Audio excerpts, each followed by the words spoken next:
as you use the word habit, put with that word momentum. And at the heart of all momentum is law of attraction. So when we say a belief is just a thought that you keep thinking, we could say a belief is a habit. And of course there are behavioral habits as well. So once you get a vibration going, that vibration will gather momentum until eventually that vibration, you'll start thinking more about it, you'll start speaking more about it, and more things like it will begin manifesting in your experience. So you could say that the entire universe is habitual, because the entire universe is based upon law of attraction. There's no exclusion in this attraction-based universe. So when you say yes to this thing you want, because you're saying yes, it comes. But when you say no to that thing you don't want comes too.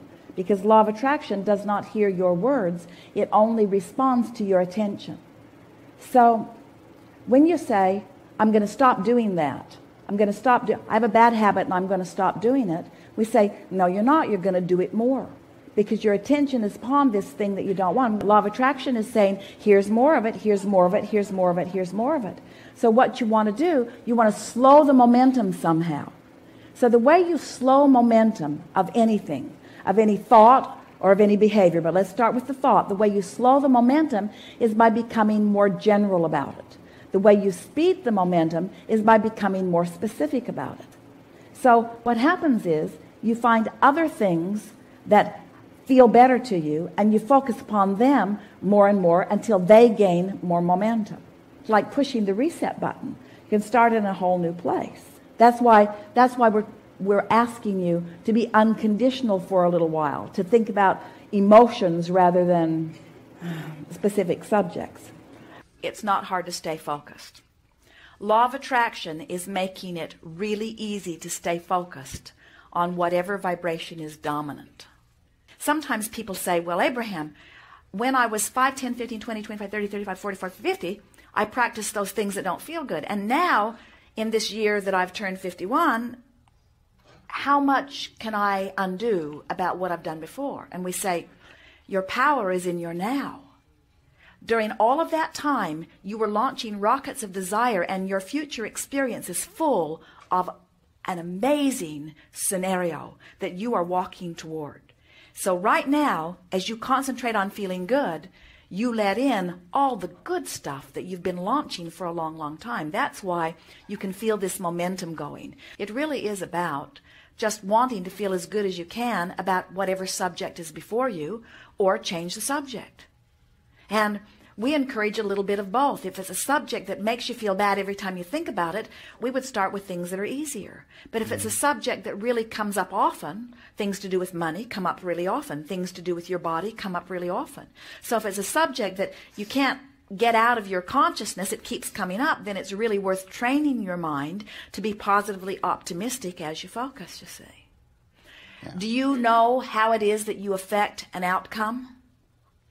You practice a positive thought until it's the thought that comes most easily.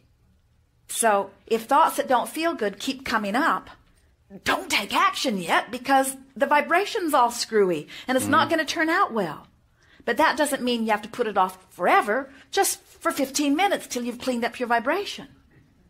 You see, you could choose a business that almost everybody fails at, and you could take an emotional journey where you think you will succeed.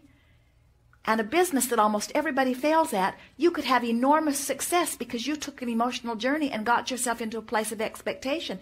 The universe has to give you what you expect, and always does. But we're here to teach you that you have to train yourself into positive expectation. Train yourself to only expect to succeed. Anybody that succeeded at anything came to a place of expecting success. So the big question is, how do I expect success in a venue where I've never had any experience? Or how do I expect success when I haven't had success? And we say, you train yourself into expecting it by thinking a thought and seeing how it feels. Oh, this thought feels hopeful. Oh, this thought feels scary. Oh, this thought feels uncomfortable.